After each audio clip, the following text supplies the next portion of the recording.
1972 was packed with Memphis grooves, Till I'm gonna need some. Muscle Shoals grit, and high record slow burns.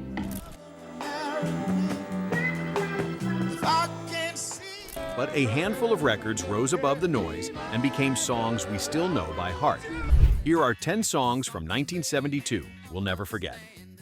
Number 10, Too Late to Turn Back Now by Cornelius Brothers and Sister Rose.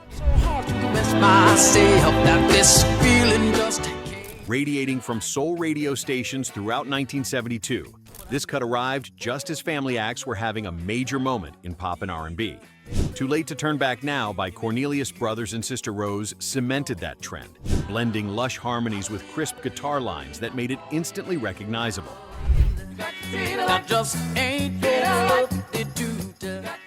Released on United Artists Records, the song climbed all the way to number 2 on the charts, just missing the top spot but earning gold certification thanks to its irresistible chorus and steady groove. The Florida-bred group had help from Eddie Cornelius's production sense, keeping the arrangement tight and the vocal power front and center. Its immediate hook found favor with both critics and listeners, giving them their second and biggest hit within a year. More than 5 decades later, that mix of sweet pleading and propulsive rhythm keeps the track spinning at retro nights and oldies playlists alike. It's too late. Number 9, Starting All Over Again by Mel and Tim. It set us back 1,000 years. At the dawn of the 1970s, soul duos found a special groove, and Mel and Tim were among those carrying the tradition forward. Starting all over again is gonna be. Their single Starting All Over Again by Mel and Tim entered airwaves in 1972 with an unmistakable Stax Records imprint, the label famous for nurturing Southern soul. Produced by Philip Mitchell, the song's slow burn and swelling strings provided the perfect backdrop for harmonies about heartbreak and hope.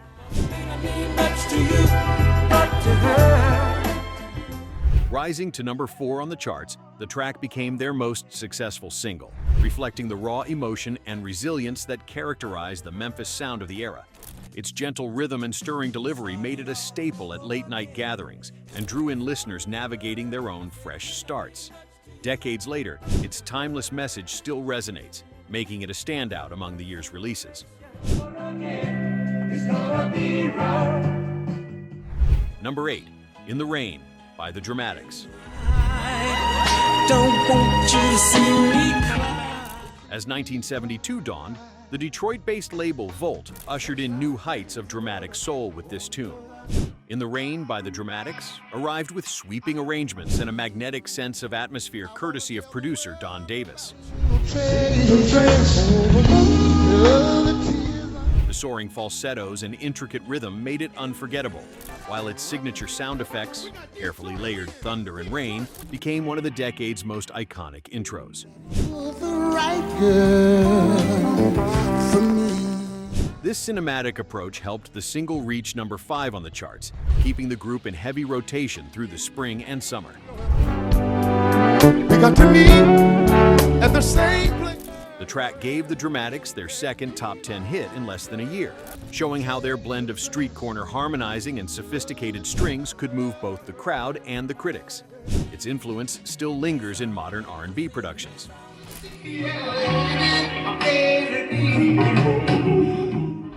Number 7, Why Can't We? Live Together by Timmy Thomas. Everybody wants to live together. Why can't we live together? Minimalism took center stage in some of soul's most moving moments, and this record is proof. Why Can't We Live Together by Timmy Thomas was recorded almost entirely by the artist himself in a Miami studio, using just a drum machine and electric organ. Everybody wants to live together. Why can't we live together? The sparse but haunting arrangement stood out immediately in 1972, offering a singular contrast to the lush productions of the time. On its release, the song reached number 3 on the charts, propelled by its emotional delivery and plaintive plea for unity. Everybody wants to live together.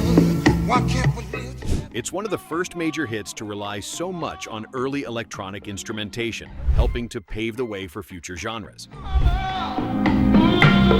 want to steal my brother? The song's impact was as much cultural as musical, tapping into a longing for change during an era marked by uncertainty. Tell me why, tell me why. Number 6, Daydreaming by Aretha Franklin. I'll be that better feeling, loving him a little bit more. From a position of absolute creative control at Atlantic Records in 1972, this single marked a new direction for soul's reigning queen. Daydreaming by Aretha Franklin was both written and produced by the artist, hosting jazz luminaries like Hubert Laws on flute, a detail that set the song apart in both sound and feel.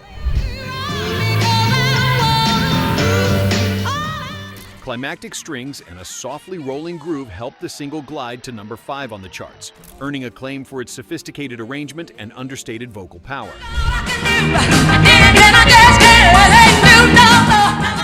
It became a staple of Franklin's live sets for years, cementing its place in the pantheon of classic soul tracks. The record's unique blend of dreamy jazz and grounded rhythm offered listeners an escape, but with just enough gravity to leave a lasting impression.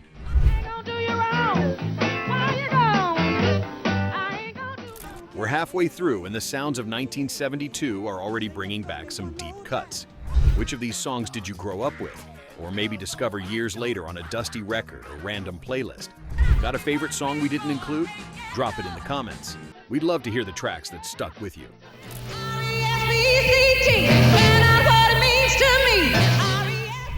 Number 5, I Gotcha by Joe Tex. The raw spoken word energy filling Southern club floors in 1972 often came from records produced as one-man showcases. With I Gotcha by Joe Tex, that urgency was front and center, a direct result of his usual practice of cutting tracks live in the studio in 1 or 2 takes. I'll be the only man kissing on you, yeah. Released on Dial Records, the song rocketed to number 2 on the charts, making it one of the year's biggest surprise hits. 'Cause I'm his son, I won't be like. Its percussive vocal delivery, half sung and half shouted, kept listeners hooked as the tight rhythm section powered the groove. The single's crossover success also pushed it into the pop world, expanding Joe Tex's reach beyond his soul roots and affirming his role as one of the genre's most charismatic storytellers. Green, green grass of home. Number 4, If Loving You Is Wrong, I Don't Want to Be Right by Luther Ingram. I got someone else at home. Stax's storied subsidiary, Coco Records, delivered this deeply felt tune to listeners in 1972, capturing the essence of heartache and forbidden desire. If Loving You Is Wrong. I Don't Want to Be Right by Luther Ingram was produced by the legendary Johnny Baylor, whose work helped the song achieve a tension and warmth rare even for the era. The single climbed to number 3 on the charts, becoming the singer's biggest commercial hit and a defining statement of Southern soul's storytelling tradition. Ingram's unflinching vocals, paired with the song's classic groove, invited listeners into the complexities of love with a mature, nuanced delivery. The impact of this record endures, evidenced by the many artists who have covered it since. Number 3, I'm Still in Love with You by Al Green.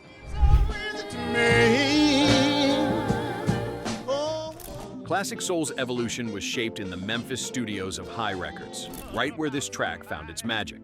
I'm Still in Love with You by Al Green featured production wizardry from Willie Mitchell, whose attention to detail brought out the subtle interplay between Green's vocals and the sweet rhythm section.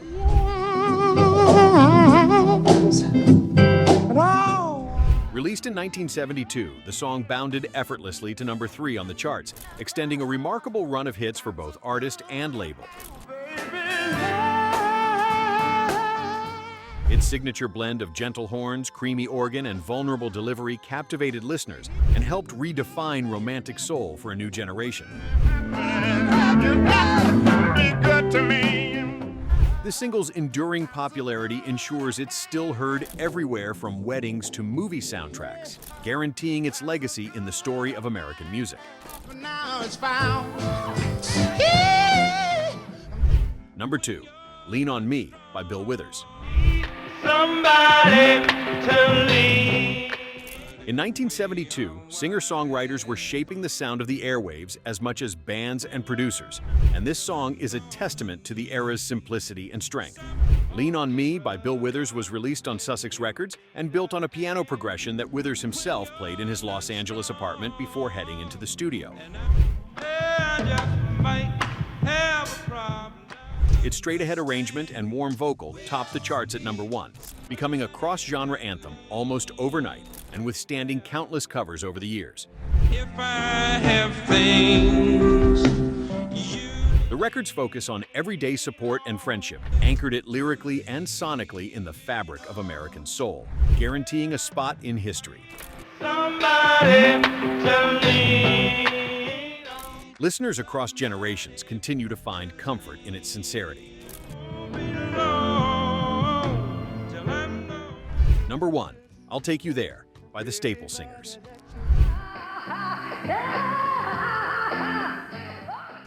Muscle Shoals Studios was ground zero for some of the most enduring Southern soul, and few records captured that swampy warmth like this one. I'll Take You There by the Staple Singers, produced by Al Bell, blended gospel-inspired vocals with a laid-back groove driven by legendary house musicians. Come on now, play on it, play on it. Released on Stax Records in 1972, the single soared to number 1 on the charts and remained one of the defining tracks of the year.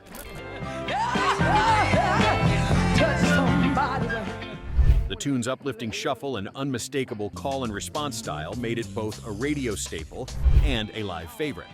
Its influence spread well beyond soul, as countless artists drew on its optimistic feel in genres from rock to dance, further proof of its timeless appeal. Respect yourself.